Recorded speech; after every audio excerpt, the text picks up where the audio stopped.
This is the plaintiff, Rochelle Gresham. She says she gave the defendant a deposit for an apartment he was renting, and the guy double-crossed her and refuses to allow her to move in. Now, he won't return the deposit, and she's here suing him in the name of justice for the $3,000 she's owed. This is the defendant, Larry Gaines. He says he discovered 2 prior evictions on the plaintiff's credit report, and he decided not to rent to her. He took the deposit to hold the apartment. He did, in fact, hold the apartment and won't issue a refund because he doesn't owe her one. He's accused of holding on tight. All parties, please raise your right hands. Welcome back to the People's Court. Next case on the docket. The plaintiff says she gave the defendant a deposit for an apartment. The guy lied to her and said it was refundable. She changed her mind, decided not to move in, and now he won't return the money. But the defendant says the plaintiff didn't tell him about prior evictions. It's her fault she kept the information from him, and he's not returning a cent. It's the case of no money for you. Thank you, Douglas. All right. Ms. Gresham, you are suing Mr. Gaines for $3,000, $1,900 of it a deposit that you gave him that you believe you should have returned, and the rest of it for pain and suffering. Tell me what happened. Okay, so February of this year, at the beginning, I received a notification for an apartment on Zillow for $1,100. I called Mr. Gaines. He told me that it was a 3-bedroom. I never seen how much. I thought it was a 1-bedroom, so I never seen. It was a good deal. Right? Right. You were stunned. You thought it was a 1-bedroom because it was $1,100, right, but it was 3 bedrooms. Right. So I asked him, was it a scam? He said no.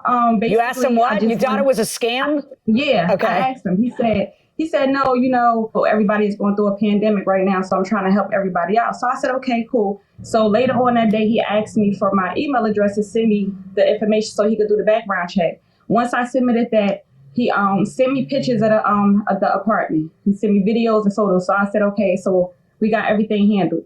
Once he seen that my girlfriend Latreia was on there, we wait, talk to me about that. Your girlfriend's name is Latreia.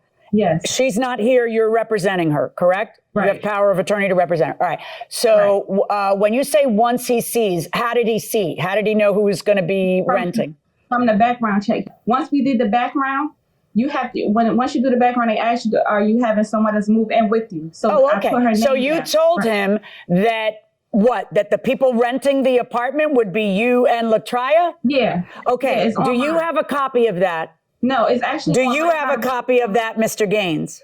I have it online, but I don't have it with me now. If you want me to pull it up, I can pull it up for you. Was it your understanding that both Ms. Gresham and Ms. Turner were going to be on the lease? Yeah, according to Ms. Gresham. So what happened? So what happened then? The biggest issue that I was trying to come to the actual understanding of is that I couldn't tell whether it was an eviction with Ms. Turner. When I had my assistant call the courts, they just said it was an eviction. And I went to Ms. Turner and Ms. Gresham. Ms. Gresham wasn't even aware of anything with it. So I just didn't even hold it against them, honestly. I just kind of just... Okay, but you did, honestly. Because what you told Ms. Gresham is that Ms. Turner couldn't be on the lease, right? I didn't want her on the lease. I never said she couldn't move in because I just wasn't comfortable with what was going on. So I just said, could you please not put her on the lease? But I was just concerned with just identifying the one party who I've been dealing with, which was Ms. Gresham. All right. So in any event, you do tell her that you're not comfortable with Latreia Turner on the lease.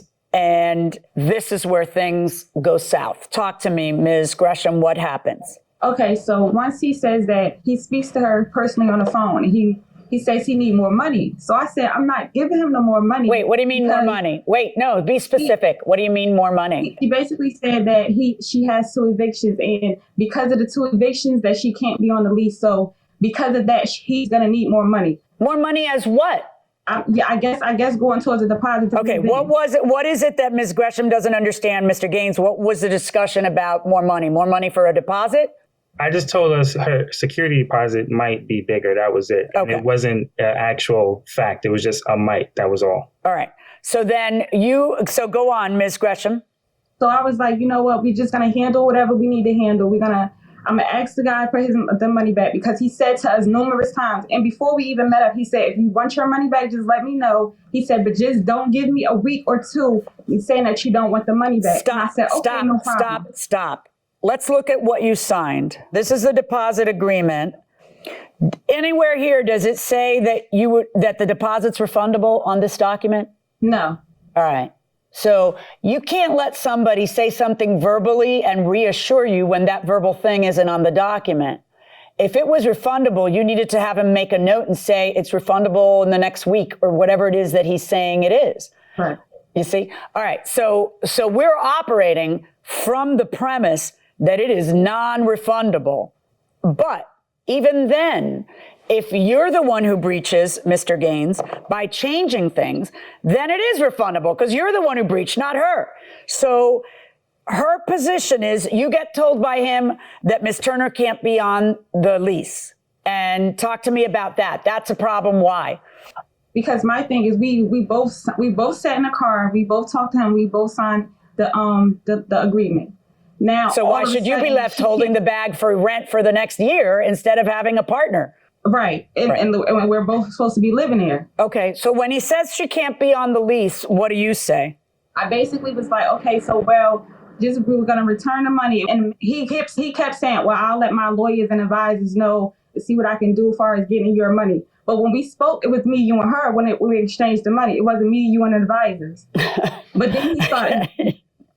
Okay. But then he started ignoring my text messages. All right, let's talk about that. I want to see those text messages right now. He asked, has LaTraya ever been evicted? You say no.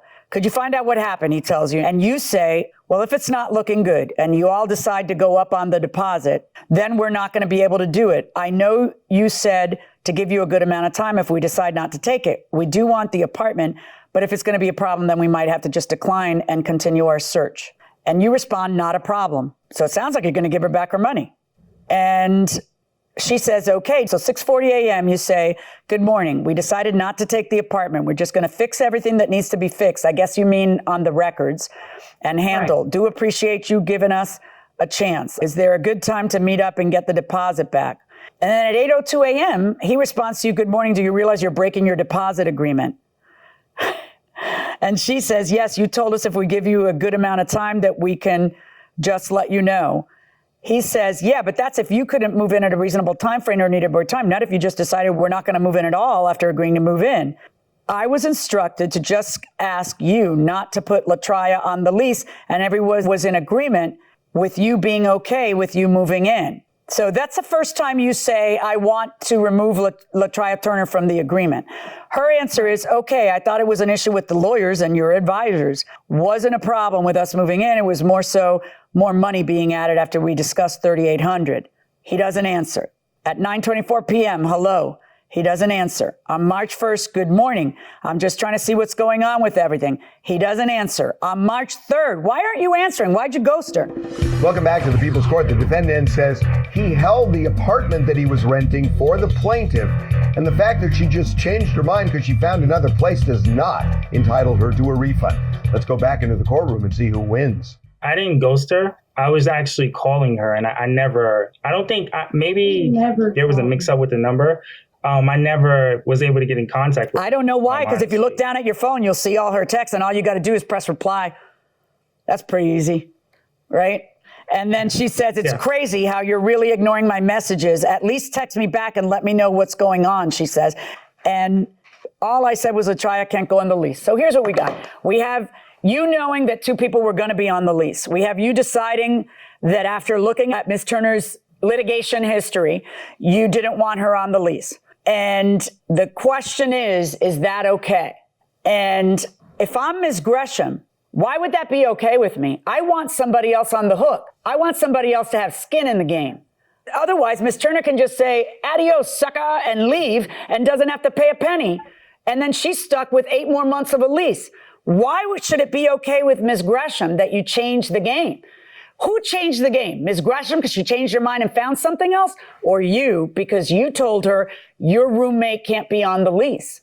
So when I spoke to Ms. Gresham in the car, she kind of made it clear that she didn't really want her on the lease. So that's why I never asked for a Watch this. signature from. Did you ever make it clear you didn't want her on the lease, Ms. Gresham? That's my girlfriend. Why wouldn't I want her on the lease? Okay, and I know that the application has both names, and you've admitted that it was a change, because I can see in your text, and you've also admitted it in testimony, that the only thing you wanted to change was not having her on the lease. Well, that's a thing to change, you see? So I am going to order you to return her $1,900 because I find that you changed the rules and that allows her to get back her $1,900. Pain and suffering, everybody always tacks a pain and suffering. So you're trying to make the case double what it is with adding on the pain and suffering, and you make it the maximum from your state. Clever, but no, it's not a pain and suffering case. That's for injury. This is a contracts case. So nobody's paying me for my pain and suffering. So that's out. But the $1,900 and your filing fee, of course, in filing this case, you do get back. That is my judgment. Good luck to you folks. We've seen this before where somebody makes a deal with somebody else and then says, the deal wasn't right for me, and they try to change it. You cannot change a deal on your own once you've made that deal. You need both parties' consent. It's called unilateral, and you can't do it. We'll see you next time.